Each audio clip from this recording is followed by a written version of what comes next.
Hey there, commercial construction coffee talk fans. Thanks for chiming in. My name's David Corson. I'm your host. I'm also the publisher and editor of Commercial Construction and Renovation magazine. This is what it used to look like. I'm just grabbing some archives. This was June 2021, 3 years ago. Citizens M Hotels on the cover. Thanks for being on there. Let's see how big this issue was. This was 164 pages. And I'll see what I was doing in the back here. Oh, I'm at my alma mater. I got my petty shirt on today. That's a fluke. I didn't even know that. Anyway, this is me. I think during this was, I forget when I took this picture, but anyway, that's me at the old gymnasium. And for those of you who don't know, Petty School, it's in the middle of New Jersey. It's one of the top 20 prep schools in the country. I was a hockey lacrosse player there. But anyway, it's always nice to hold the magazine in my hands. We went completely 100% digital August of 2021. So this was like the second to last issue that I printed. We still have a print on demand service, but we're 100% digital. Just had 4.8 million people hit our site last month consuming content, and it just grows every month. So thank you to everybody out there that finds us on the web. And we really appreciate you, coming in and then becoming a unique user, coming back more than once a month, and for your surfing needs. So hopefully everybody, it's basically hump day today, and going through the rest of the week. And before you know, it's going to be TGIF, and summer's coming. Here in the South, school's already done. They finished the third week in May, and it's summertime. No more school buses, and actually we got rain. We just got dumped on, but now the sun's out, and just beautiful. It's getting kind of hot here in the South. Humidity hasn't come in, but every day it gets worse. And I know in a couple of weeks, the switch is going to go on, and it's going to be brutal until the end of the summer, beginning of September. And then it gets really nice here in the South. So I'm going to enjoy it while I can. I run about 5 or 6 miles a day, and it's almost time to shed the shooter shirt and put a short sleeve on and some shorts. But I'm going to sweat it out as long as I can. So anyway. I'm running in the morning. Well, this is Anazette. I'm going to introduce you right now since you came in, so that's okay. My guest today is actually from New Jersey, right up the road in Central Jersey, basically. Her name is Anazette Ray, and she's with a law firm up in New Jersey. Anazette, since you broke in, say hello to everybody out there. Hi, guys. And tell everybody what firm you're with so I don't mispronounce it. I'm at Zetlin De Chiara. We are a boutique construction law firm. We do all aspects of construction law, from litigation, contracts, licensing. We have offices in New York and New Jersey, but we practice nationwide and have had international cases too. So the reason why I had Anazette on is, it's basically halfway through the year. Everybody's doing assessments for the first, 6 months, and we're getting ready for the second half of the year. And with all the mega projects going on and everything else is going on, the more you know about legalese, litigation, and all this stuff that's going on every day. There's a new law that gets implemented. You just want to be on the cutting edge as far as construction goes. And God knows, knowledge is power as far as I'm concerned. So we appreciate you finding the time to tell us your story and talk to our listeners out there in Commercial Construction Coffee Talk. To answer your question, I in the beginning of the year I decided to do about a 5 or 6 mile run, and at the end of February, I just stopped up by our pickleball courts, and I just did this video. And every day now, I put a positive thought out there, whatever's on my mind. So I give everybody kind of what my day is, and then I give them a thought or a phrase that they can consider. So I've now gone at the end of this June will be 180 some odd days that I've got videos on. And at the end of the year, I'm going to take all my videos and my shorts that I've created, and I'm going to create an ebook. And and it's twofold. Number one, I wanted to have something that I could leave for my son and other generations to see what Grandpa David was doing back in 2024, and as well as I run late afternoon, early evening. That's when I do it. But I was in the middle of winter, January. It was cold, and little by little, it's gotten great. But I'll tell you, I've shedded some weight, and I'm back to I weighed 185 pounds in 1981 when I graduated from Petty in Hightstown. And that's what I go from 183 to 184, 180, somewhere in there. But I'm going to be 61 at the end of this month. So I'm still exactly what I look like, except my hair's a little grayer. And and I laugh because this was my reunion shirt. And I swear some of the people that I went back to school with, and no offense taken, but I didn't recognize half the people I went to. I didn't even recognize them. And I only had about 100 and probably 130 or 40 people in my graduating class there. Do you know where Petty is? Do you know where it is? My son has swam there. He swims competitively down here in Monmouth County, and so he swam there. Yeah. Well, listen, if anybody knows, listen, the Petty School has a top swim team in the country. They've had Olympic athletes. I was a lacrosse hockey player. I boarded there for 4 years, and it was awesome. Before I went out to the University of Denver, so I was kind of used to living away and all that. But it was a great place, and if you're a swimmer, you know who the Petty School is. It's just the reality of it. And when I was there, they used to have where that gym picture was in the magazine. That used to be where the pool was. Now they've moved the pool over in the athletic center. They built a new pool, Yeah. and they moved the gym over. So when I went back for my reunion, I went in there. I'm like, wow, that's bizarre because the pool used to be here and the gym used to be over here, or the workout room, and they switched it around. And anyway, yeah, so that's good that like I said, if you're a swimmer in New Jersey, you know who the Petty School is. It's everybody wants to knock us off, and um, but anyway, Anazette, the way this is going to work, we're going to do it in three parts. You're going to tell your story, where you grew up, where you went to school, how you ended up where you are today. Then we'll talk about lessons learned from the last couple of years of the roller coaster that we've been on, and anything of that our listeners out there in commercial construction coffee talk might find of interest. And then you'll leave one positive thought or phrase, your contact info, and then we'll finish it up. So with that said, the floor is yours. Tell us your story. Okay, so I was born in Belize. I immigrated here when I was 1 year old, out of Brooklyn, New York, and so that's primarily where I grew up. I consider myself Brooklyn and Queens raised. I went to school at Bayside High School in Queens, grew up in Brooklyn. Ended up in college at Williams College in Massachusetts, small liberal arts school, trying to figure out what I was going to do with my life. Decided on law school. It just seemed the best route for me. What was interested me at that time.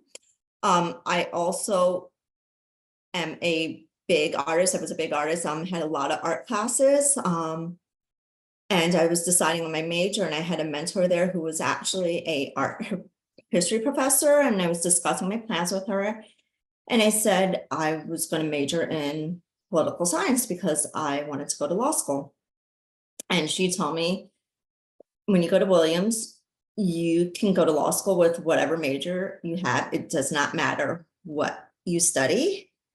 She said, do what you love now, because you might not ever have a chance to do it again. Right. So I decided my major was going to be art, much to the chagrin of my mom, who was paying $60,000 for me to get an art degree. But I majored in art and went straight from college into law school. I took no time off, took the LSATs while I was in college, went to Villanova University. Oh, Philly. There, got my degree there, clerked for a judge for a year here in Union County, New Jersey, after I finished my degree at Williams. Was deciding what type of law I wanted to do. I did commercial law for a year after clerking, and that really didn't interest me. I wanted to have a new path. I started applying for fields within law that I've never done. Ended up with an interview for a boutique firm that specialized in construction, specifically architects and engineers, defense of malpractice claims, errors, and omissions.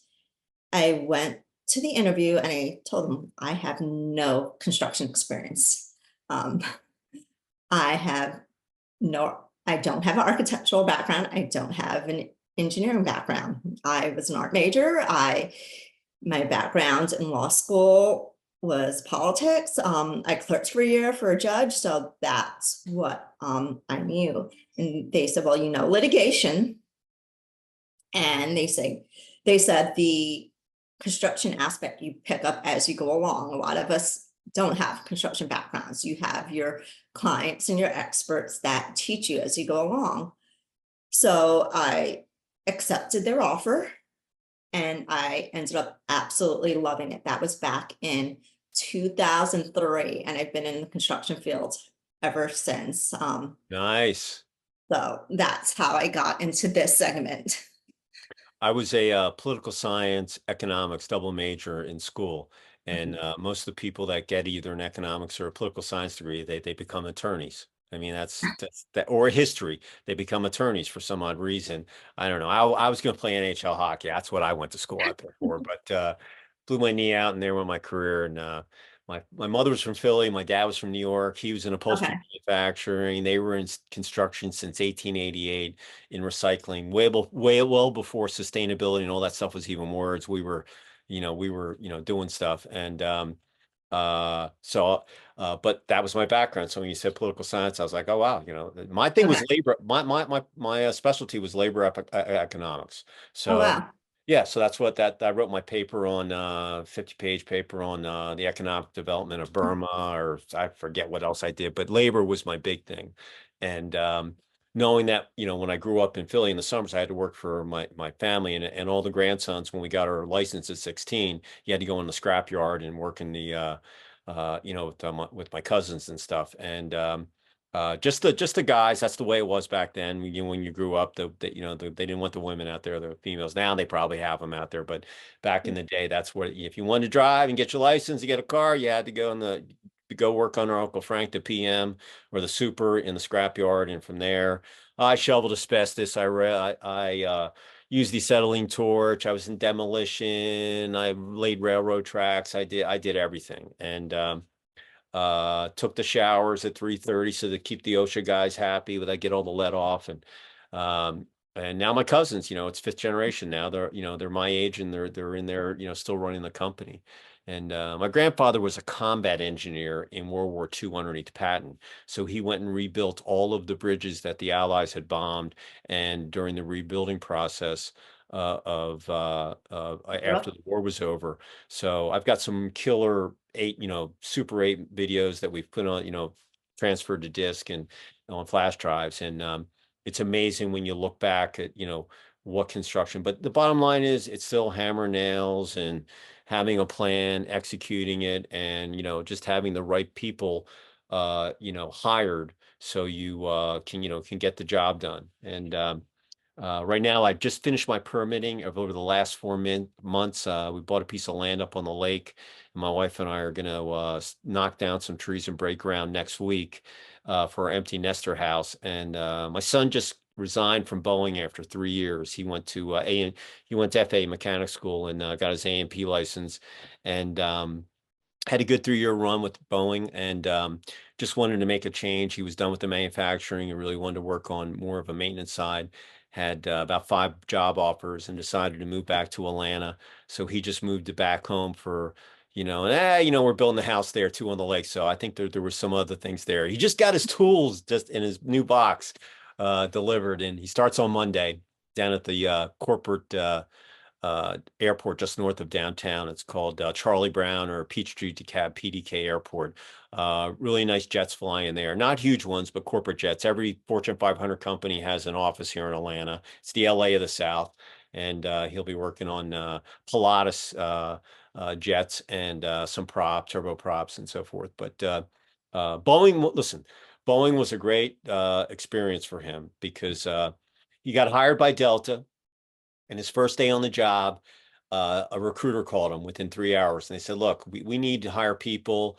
We'll pay you 4 or 5 times what Delta's going to pay you if you move to Charleston." And so he was a contractor inside the manufacturing plants. He was working on 787 airplanes. They're $350 million airplanes, depending on how they're configured. And then a flight operations job came on available, and he Okay. applied for it. And they hired him, made him an employee, and he's been out on the tarmac for the last 2 years, working on all the 78, getting them ready for delivery to whatever airline is buying or leasing the planes. And then anything that happens to them, he could be in the wheel well, he'd be in the cockpit, every inch of the plane he knew. But he just decided it was time after 3 years to get more back into the maintenance side. He wanted to work on more of the engines and that kind of stuff. So he's working for a small, basically a national but regional carrier, and uh, it's exciting. My wife's ecstatic because she's got her baby home. Myself, yeah, we'll see how long it lasts. He's gonna have to make that trek down there every day on the highway, but at least he'll have a life.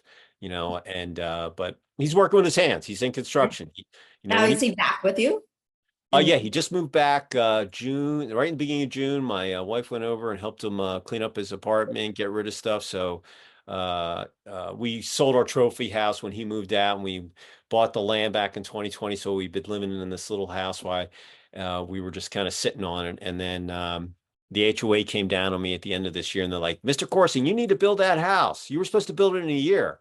And I said, "Well, I had this going on and that." And so.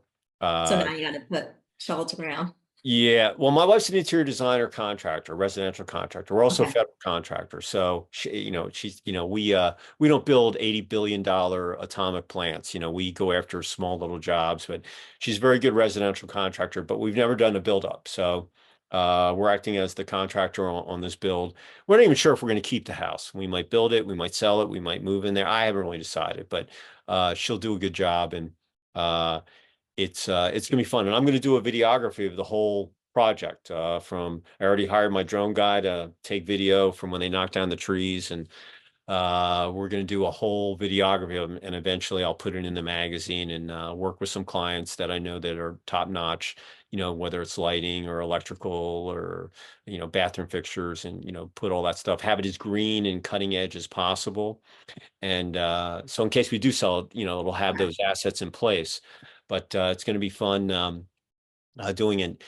We just, the beginning part of it's the scary part, because you got to clear the trees. That's not cheap.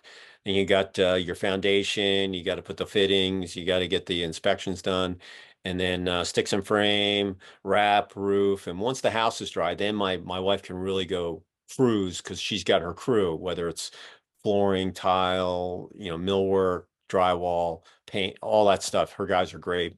And so we're looking to get it done in 10 months, maybe 12, between 10 and 12 months, weather permitting, obviously. But the permitting process was an eye opener, just in that in itself, because everybody in Forsyth County had to they were all super nice, but everybody had to touch it. First, they made me change my address because they didn't like where my driveway, where we designed it, and the architect had done it. It was on the main drag, but we were in the beginning of the cul-de-sac, and they made me change that. Then they didn't like where my septic was. Then I had to get another topograph, even though the topography survey, even though the one that they had on file was good. And then they came back, they said they didn't need it. And then there was a couple other things, but it just drug on and on and on. And finally, over Memorial Day weekend, last Saturday, was it? Yeah, I guess it was. We went and put our sign up.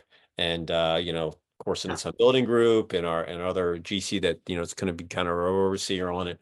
But very exciting, and can't wait to next week, obviously depending on the weather, is start knocking down some trees, and it'll be very cool. And we haven't really decided if we like it, uh we'll go and get our contractor's license, and maybe do some other builds and stuff. But she's more of she does bathrooms, basements, everything that's already, but not a new build. So the foundation, sticks and frame and all that, that's kind of all new. But I used a couple of my buds locally. Hey, who do you recommend? Who have you used? And so I've hired some really good, listen, as a construction guy, if you're a contractor, you're the captain of the ship, but you have to have all the specialties in line. You just have to oversee it and make sure things are done so you pass inspection, and that everything's done up to the benchmark that, whatever level that you have. And there's only 52 homes in there. And we're like the one of two other homes that haven't broke ground. So, and what's crazy is everybody that's lived in there, we went and looked at all their homes as they were building them. Everybody walks in everybody's home. So now I Yeah. told my wife, I said, hey, your reputation's on the line as an interior designer, color consultant, contractor, whatever, that you know that everybody's going to walk in that house. Eventually, they're going to look. Now, do you have guidelines from the HOA as to what you can or cannot build? Because Oh I yeah, know they're lots of mostly southern issues ranches. there. Yeah, we had to get the plans approved by the HOA architect. But what was amazing is the other sub. This is like, let's see, I sold my fourth house. I've been in Atlanta since '92. So went to the Olympics, went to the internet bubble, went through 9/11, went through the crash in '08, and now I went to the last, this last part. But uh all the homes are all custom, and the architect for the HOA, she was on the architectural board of our old subdivision, and Patrick, the architect that approved our plans, he was on that board too. So they know each other. So Okay. so we kind of knew what we were getting into. Um, but everything's approved, and it's going to be a nice house. I built a little casita for my mother and my sister as they get older, and in case they want it. My mother's 84. She's got X amount of years left. She's in good shape. But I said, look, we're going to build a casita for you and your boyfriend. If you want to come down and hang in Atlanta, you're up on the lake, you'd have a car, you have your own little place. And same thing with my sister. She lives out in Long Island. And I said, look, if you want to come down here and hang for a couple months. So, we'll see. But we might like building. I told her, I said, look, if you like it, we'll go to our license and we'll sell it. I like living in the little house, a little overhead, and our dogs. And of course, my son, he's like, don't get rid of the house. Let's build Because he it. wants a lake house to bring his friends. Exactly. He wants to live on the lake, and the DNR, which is the Department of Natural Resources, they control the lake and the outflow from the water. And it's a huge lake called Lake Lanier. If Okay. it was on the Chattahoochee, they backed it up. It feeds all of Atlanta, Florida, Alabama, and another lake on the west side. It fills over to Tennessee, but it feeds a lot of people downstream. And it's got 600 miles of coastline, but there's no more dock permits. So we have a dock, we have our boat up there on the lift. And unless there's a severe drought, or, they have a leak in the dam, the Beaufort Dam that they built there is on the same par as the Hoover Dam that they built in Nevada. So it's an amazing thing what they did there. But there's some big boats out there, and when it rains, they can get really rough out there in the water. It's about full pool is at 1071, so it's full right now. But it's summertime; they're going to let some water out. And normally during the winter, it'll fill it back up. It's kind of a cycle there. And But is that your primary reservoir for the area? yeah, Atlanta's built on clay. So a lot of the time when they built Atlanta way back when, after the Civil War was over, they needed some way figure out how they were going to have this big city in the South and be able to have water, because you can't do anything without water. I'm from Philly. I say water. Sorry about that. It's not water. I've got that water, Wader. So anyway, they needed a place to capture the water so this big city could survive. And that's when the Army Corps of Engineers decided that they would dam the Chattahoochee River, and that's the water source for it basically just runs off the clay and the granite and goes into the drain. So they needed something to do with it, or Atlanta wouldn't be where it is today. And and DNR is very conscious of just, they don't want anything moved that's on the property. If you touch any trees, it's very, very tense. You just want to keep them as happy as campers as possible up there. But the permitting process was it was an eye opener, and I knew a lot about it, but I learned a lot. And now that it's finished, now we're gonna rock and roll, and it'll be fun. If my wife and I make it through the 9 or 12 months, that'll be interesting. But I'm just gonna keep my mouth shut because she knows more what she's doing. I'm just gonna kind of keep my eye on things and do some video stuff, and but it's we're waiting a long time. I mean it. And when we're about 3 months done, when we have about 3 months to go, we'll decide if we're going to keep it or if we'll put it up for sale. But most likely we'll keep it. And I can think of worse places to live than up on the lake and stuff. So Once you have the permits, that adds value. You can even sell it as is with permits. yeah, exactly. And the whole thing is I told her, I said, look, let's go through the permitting. In Georgia, you either have to have a contractor's license or you have to pay full cash for your house. So what I did was I found someone that was on my cover who was in the hotel side and retail side. He built, thousands of stores, Toys R Us. I mean, big stuff. Anyway, now he basically got out of commercial and now he's a lakefront luxury home builder. And I reached out to him and I said, hey, would you sponsor me to pull my permits and hire us as the project manager firm? We'll do all the work. You can oversee it.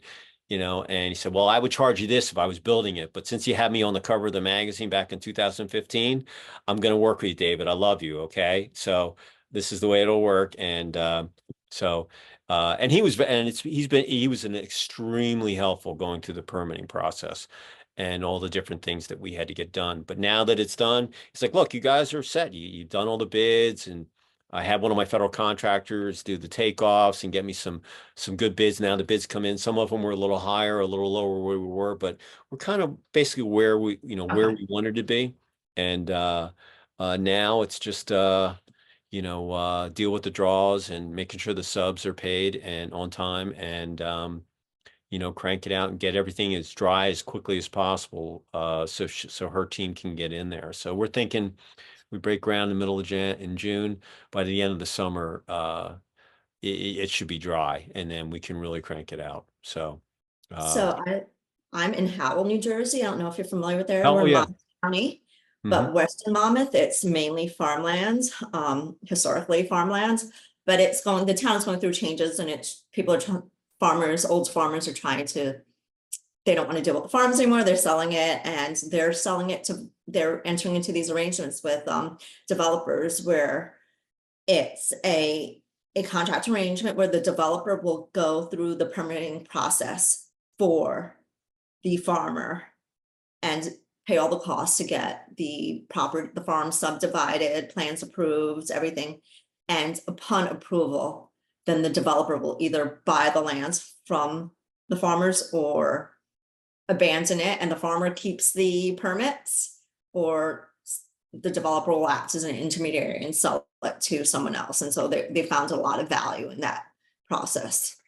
Yeah, the developer that did it, I was lucky because I found the engineering firm on the original site surveys that had done everything. So when I went and I said, "Look, I need a septic tank up there," and I found your stamp was on there. So I called him up and I told him who I was. Oh yeah, I did everything in there. And I said, "Well, look, I need to get this done, this done." He goes, "Look, I've done everything on there. Everything, let me do it for you. I know everybody in the Forsyth County, building permit department and health and safety and all that. And you'll fly through there because everything from your septic, once the septic is approved, then we finish everything else, and it won't cost you an arm and a leg like everybody else." And so we went with him, and Neil was great. And it was nice meeting all the ladies. Listen, they have these ladies who worked in that health department, for your septic for like 20 years. And these people have worked up there forever. It's a good old boy network, and so they've all been super nice and very informative and things that I didn't know, and made sure everything was there. But if it's not perfect, it doesn't go through. The only thing that I can say is the old guy, the old guard that's still left there, and the new people that came into the county, they're youngsters. They have a different mindset. So there's a communication break between the old guard and the younger guard, if you know what I mean. Yeah. And that would be the one thing. If Forsyth County's listening to me, you guys need to talk a little better between you, because you guys are like right across the parking lot. And that was the biggest thing. And it's like when I had my address change, I had just turned in on my permit, and then like 3 weeks later, they emailed me on a Friday afternoon and say, "Oh, Mr. Course, you need to change all your permits and everything you planned because your driveway." And I'm like, the address and stuff that I had to get it changed. And I was like, "But you had it for like 3 weeks. What have you been doing for all that time?" And they just said, "Yeah." So it was, but like I said, it was a learning experience for me. And when I was younger and with my family's business, I never got into all the permitting and stuff. They all did that. I was just a worker. So you were So gonna, area, is it all septic yeah, or? everything up on the lake is all septic. And I mean, they have, they've got a sewer line, but I mean, everybody's home is septic. And originally I had our architect put most of the septic tanks were in the front yard. But if we ever wanted to put a pool in, we had it in there, and they were like, "No, your driveway, you've got to move that." And who knew? And so these were just little things that, we did. And uh, yeah, but up on the lake, they're, like I said, they're very, very particular because it's near the water, and it is a drinking source, and whatever's going on just south of the lake, towards Atlanta and then downstream, that they're very particular on safety and environmental issues and this and that. And to me, I was like, well, the coyotes and the deer that are running through my yard, going back, the where I was coming from. I'm like, there's, Yeah. so but they're like, oh, we've heard that one before. You got to come up with a better one than that, And I was like, I know. I just want to see if I was going to get any response from you. So, but no, we're excited. Go ahead. The town next to me, Colts Neck, the whole Yep. town is septic and sewer. There's only a small portion of the town that has public waste hookup, and it hooks up to another town that's boring, and that's why there's no sewer or water in the town. It's well and septic, which is a problem here in New Jersey because we now have affordable housing requirements. So they approved a huge development, like 400 to 600 units, and there's no public water or sewer to hook it up to. So they sued the town the neighboring town, to try to hook up to their system. That town said no, they lost the lawsuit. So now they're trying to, I think they designed a waste treatment plant it's going to be on the property where this affordable housing complex is, and it's never been done, I've been told, in the state. So we'll see how that works out. Oh yeah. Well, I grew up outside of Philadelphia. So when you were talking about, way back when everything was farmland and now it's all going to get redeveloped, I lived about 45 minutes in this place called Pottstown, which is just west of Philadelphia, about 15 minutes west of King of Prussia. And it was all rolling farmlands. It was on 422. And we go from Pottstown to King of Prussia, you hit the Schuylkill Expressway, and you go into Philadelphia. Anyway, a couple years back, I had to go to a funeral. I hadn't been home for a long, long time. Flew into Allentown, went to the funeral, and then I flew back to Atlanta from Philly. But I took the bypass, and I could not believe how much urban sprawl had been in there. I mean, these were beautiful rolling fields of corn and whatever, and now it was all pharmaceutical companies and multifamily, and it wasn't a shame, but it was kind of disheartening. I was going through it. I was like, God, this place was so beautiful 20, 30 years ago when I was growing up. And now it's all been redeveloped. And King of Prussia always has orange barrels. There's still, I don't think that place will ever get developed. But, that's the It's way really that, yeah, that's just the way it is. And but there was some really cool stuff there, but it was amazing what the transformation had done over a good 20, 30 years. And downtown Pottstown's still the same. Drove by my old house. I thought it was a huge house. I went back, it was tiny looking, you just think it's huge, and you come back, you're like, oh my God, that house felt so much bigger when I was growing up in it. And then you go back, you're like, God, it's tiny. But I take my kids back to the first house that we had, where they're one like, oh, that's tiny, we live there. yeah, yeah. So let's talk about the last couple of years. If you look back, it's been 4 years, March 2020, everything goes kaput.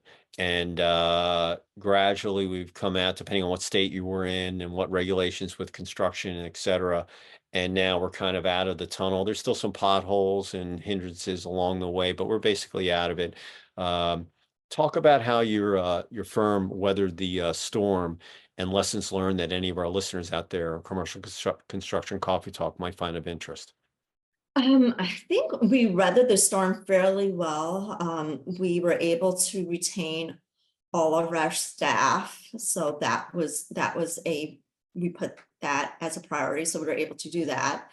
And we luckily had the infrastructure set up, so we were able to transition into a fully remote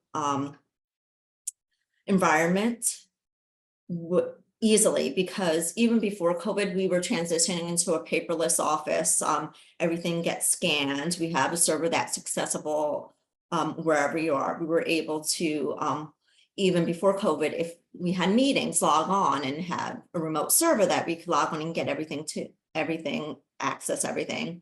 And the courts were electronic filing, so it was a seamless transition to be able at least to operate. The issue became, I guess, when getting people back into the office, when that came about, because I think everyone got stuck into their, oh, this is nice. We are working at home, but there came a time where people needed to get back in the office. So, we had to come up with the plans to make everyone come back into the office, make it desirable to come back into the office. And I think a lot of companies that are in New York City are dealing with that. I had a lunch presentation with Google yesterday, and they were telling us all the things that they were doing to get people back into the office, because you really do need that connection with someone in your office to be able to bounce ideas off of. I find when I go into the office, a lot of time is spent talking to people, throwing ideas off of each other. And you don't have that when you're alone and you're working remotely. So you really do need to get back into the office and talk to your colleagues about your ideas, throw ideas off their back, go back to networking events, go out there and get back into your industry, meet your colleagues or professionals that you need to network with. Because even as in the construction field, you meet architects, engineers, you learn about projects, changes in the industry. And so it's really important for people to start getting back out there, I think. I think getting people back to the office, they want to go to concerts, they want to go to sports games, they want to sit on the beach, they want to do this, but they don't want to go back to the office. However, I can see where they're coming from, because they prove that they can get there, they can be more productive, and that they prove them themselves. But if you're the owner of the office, you've got rent, or you own the property, and you don't want to pay all that stuff if no one's going to be there. And it's a fine line of, what you want to do. And obviously occupancy rates in some of the big cities like New York and so forth, they're not where they used to be. And that's the battle of, trying to get people to come in. You don't want to lose your culture, your corporate culture. You want to have that camaraderie, and you're going to have to be very innovative, to convince those people. You don't want to lose them, and you want to keep them. But that was the biggest thing probably over the last couple of years. It was, how do I get my staff back in now that they've proven themselves? And you're kind of slapping them on the wrist going, yeah, you did a good job, but you gotta come back. Yeah. And I think you should do like having everyone, if you're doing hybrid, having everyone come in on the same days does a lot for at least morale, because you're not the only one in the office. And I think also as the worker yourself, you have to think about what your end game is and what your goals are, because if you want to take another step up that ladder, you're not going to do it just being at home and no one knows who you are. You have to go out there and get your name out there and have people know who you are, and you're not going to do that working at home. yeah, a lot, as New York is an example, a lot of people, they'll have people come either Tuesday, Wednesday, Thursday. They don't have them coming Monday, they don't have them coming Friday, especially during the summer. And that's where, if you're going to do an event or do anything in New York, you do it Tuesday, Wednesday, Thursday. So at least that's what I found out last year when we did ours. Talk about what's going on in the architecture or engineering side of things from a legality point of view, that some of the people out there that are in those professions or services that you see come down the pike that they might find of interest, or that they should know, since that's your that's what you guys specialize in. One thing I've been tracking is in the construction fields is actually the rising use of artificial intelligence in the construction industry. That segment of technology is starting to grow in the construction industry. For example, you have drones that they are using for site inspection. I saw that Spot the robot dog is now being used for off-hour site inspections to track progress of construction projects. And I've heard of architects and engineers using AI to draft their meeting minutes. So there's a lot of this technology that's really never been tested before, at least in the construction industry, and there's no standards or guidelines for setup right now. So it's interesting to see how that's going to develop. There's no case law as to how these products are used, what the standard is. And so watching basically the standards develop in real time for that aspect of construction is going to be really interesting. Listen, AI is involved in everything. It's going to be, the genie's out, the toothpaste is out of the tube. It's not going back. It's just, even us. I use AI all day long, but we still write our own columns, and we might doctor them up with AI, but we use it all day long, and it's I had an engineer. He said, without AI, the economy might not be that great because it definitely speeds up things and it helps you. And if we didn't have AI in place, it probably would have been a rough last couple of years, Yeah. believe it or not. And as more and more people accept it, now you can take AI and you can plug it into whatever you might be doing, whether it's a chat bot or laying out a magazine or whatever. And you obviously got to become a prompt engineer with AI, but Yeah. still, if you master it, it can be a definite tool in your, a tool in your tool belt that if you use it correctly, it can definitely help you out. And I think that there's also a lot that's going to be brought in with the younger generation of architects and engineers and construction management firms, those younger workers, and they're teaching their superiors how to use these products and how to implement them in their business. So yeah, I've got my new issue coming out. I have it's called Re-Up. It's a convenience store. This guy has 27 locations. It's all robotic. There's no people in it. And they're convenience stores, Louisiana, Mississippi. I forget what the other state is. But anyway, he's got 500 locations, coming in the pipeline.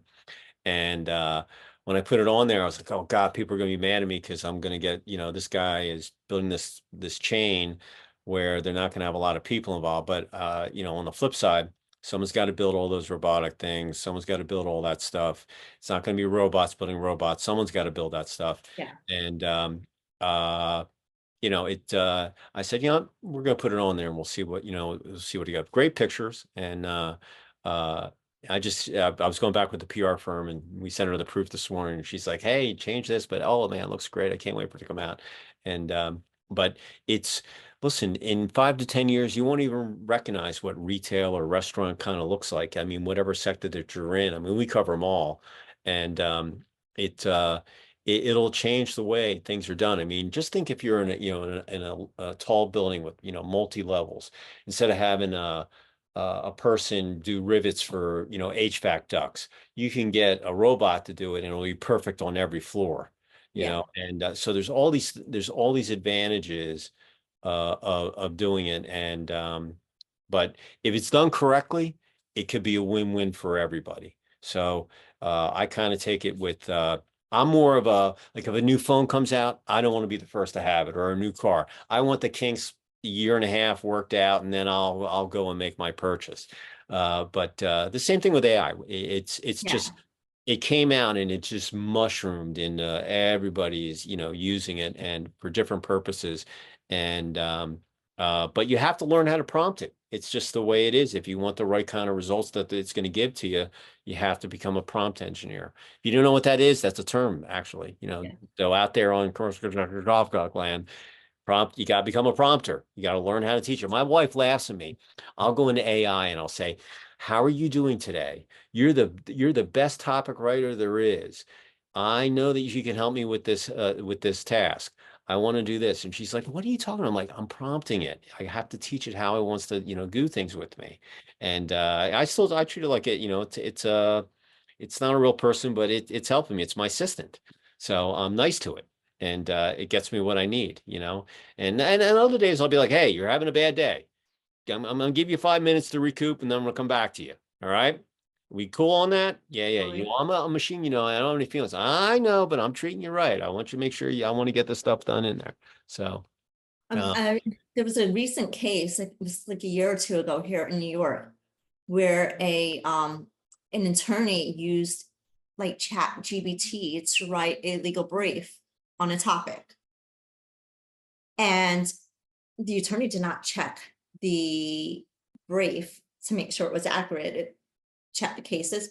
Apparently this chat, and I don't even know if it's Chat GPT, but whatever chat it used, threw in cases, it just made up cases that did not exist. And this was filed with the court.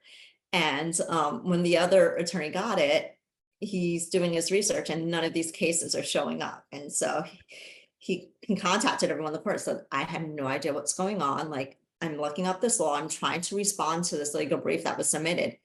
And all these cases that are They were cited fictitious. or yeah, they don't exist. I can't Yeah. find them anywhere.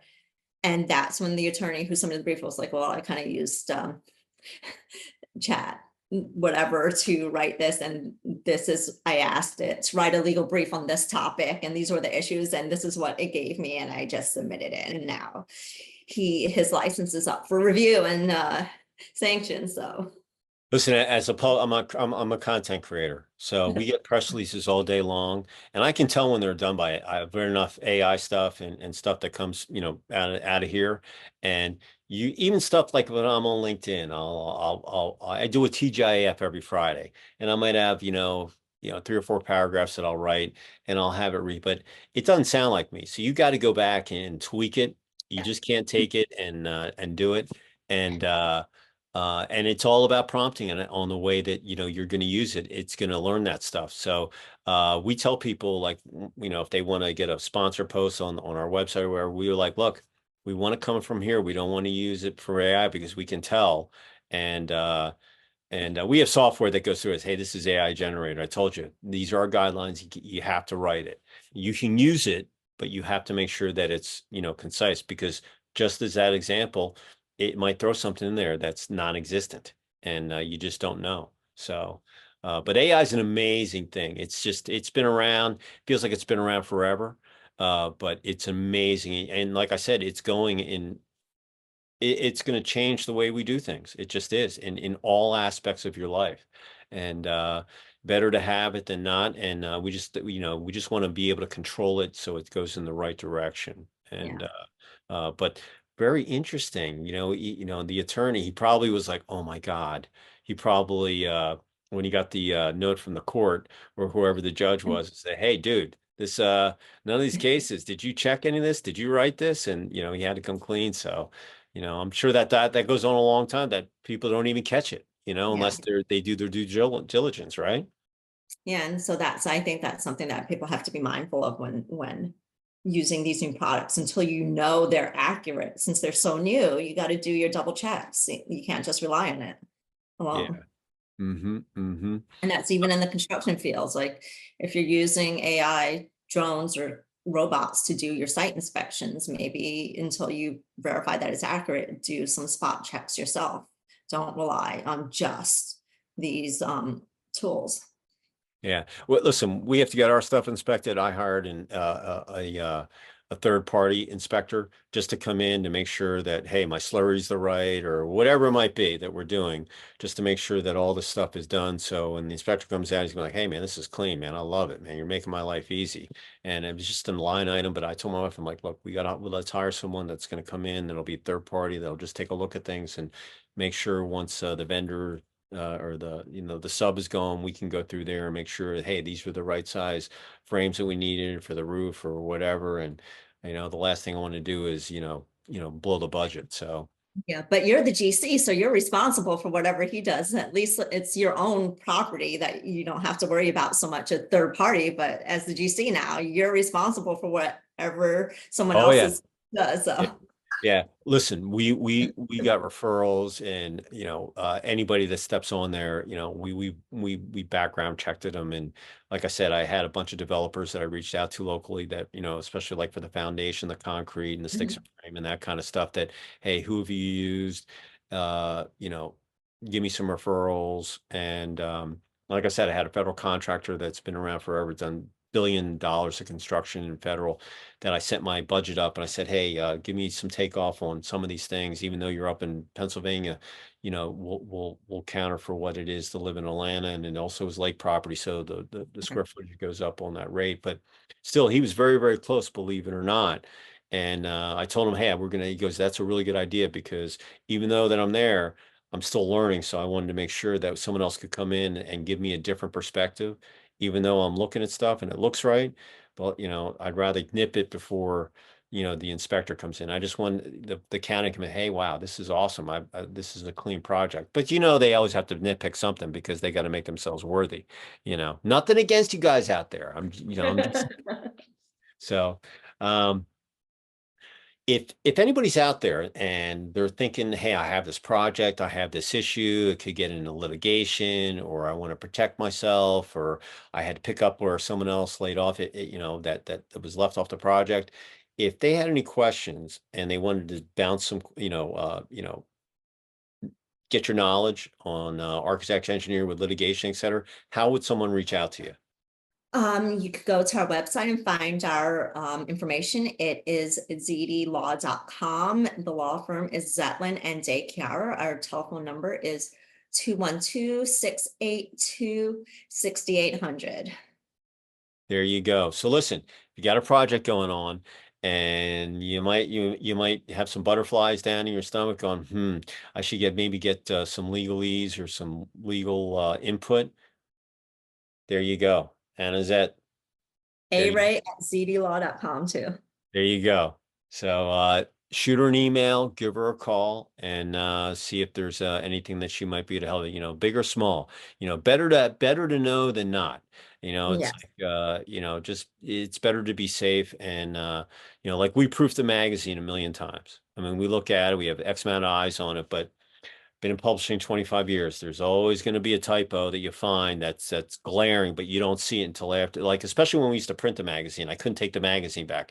Now I'm digital. I don't really sweat it as much. I don't have nightmares about that stuff. I'm like, okay, I'll go in there and fix it. It'll be 2 seconds and it'll be fixed. But still, you can look at it and boom, there it is. And you're like, God, I can't believe I didn't say that. See that. I But always I always ask someone else to proofread my stuff, because I feel like when you've read something for the millionth time, you just read it as you think it should read and you start to miss things. So I always ask someone else to, hey, can you give this a once over for me? what's so funny? We do Q&As on our cover, and we'll send it back. And like today, I sent it to her. So she came back 3 or 4 times about changing stuff.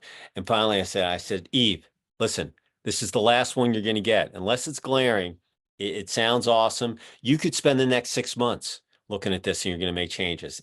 I got to get it. I got to get it made. I got to post it. So look through it one more time. And if there's anything afterwards, we can always tweak it. It's not a big deal. It's digital. But you'd be amazed. People are like, hey, I just saw this. I just saw this. And I'm like, look, don't worry about it. It sounds great. Trust me on this.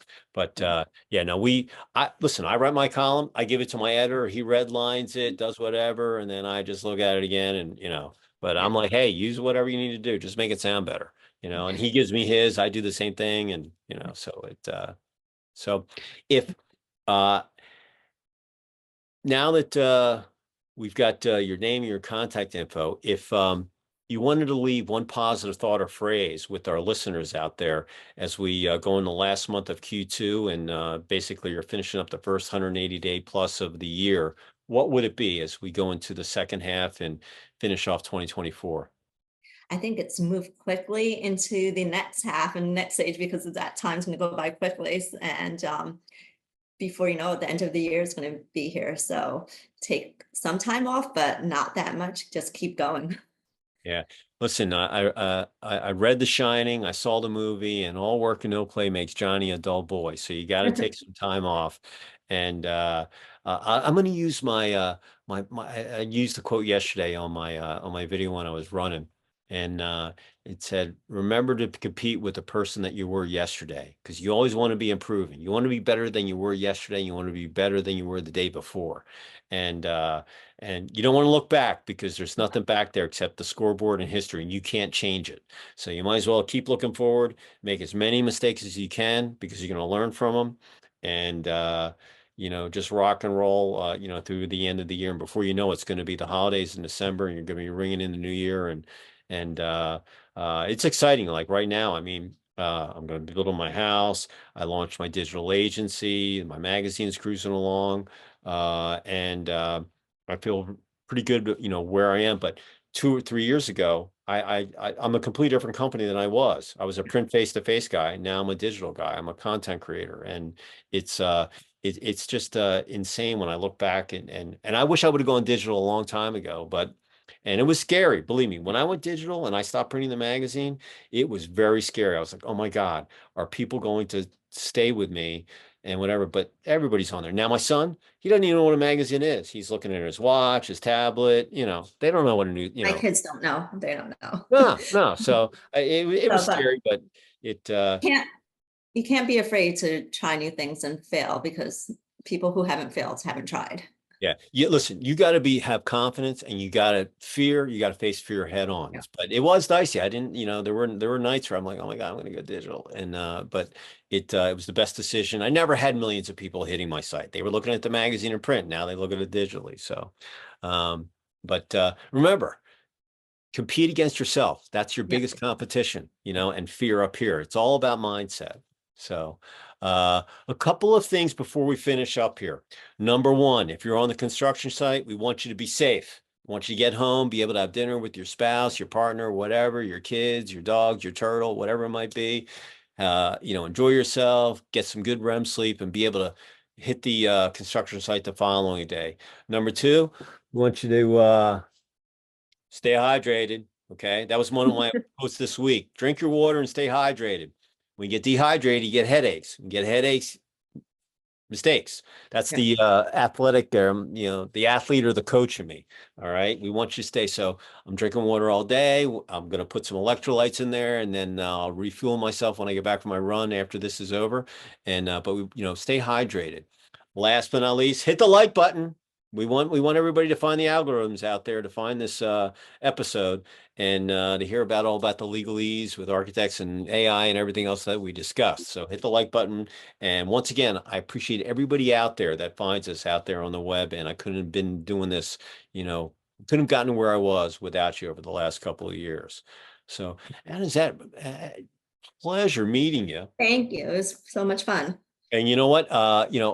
Listen, basically a tri-stater, local up there. And when I get up there, I'd love to meet you in person, and maybe go see a project and check it out, in person or so forth. That'd be great.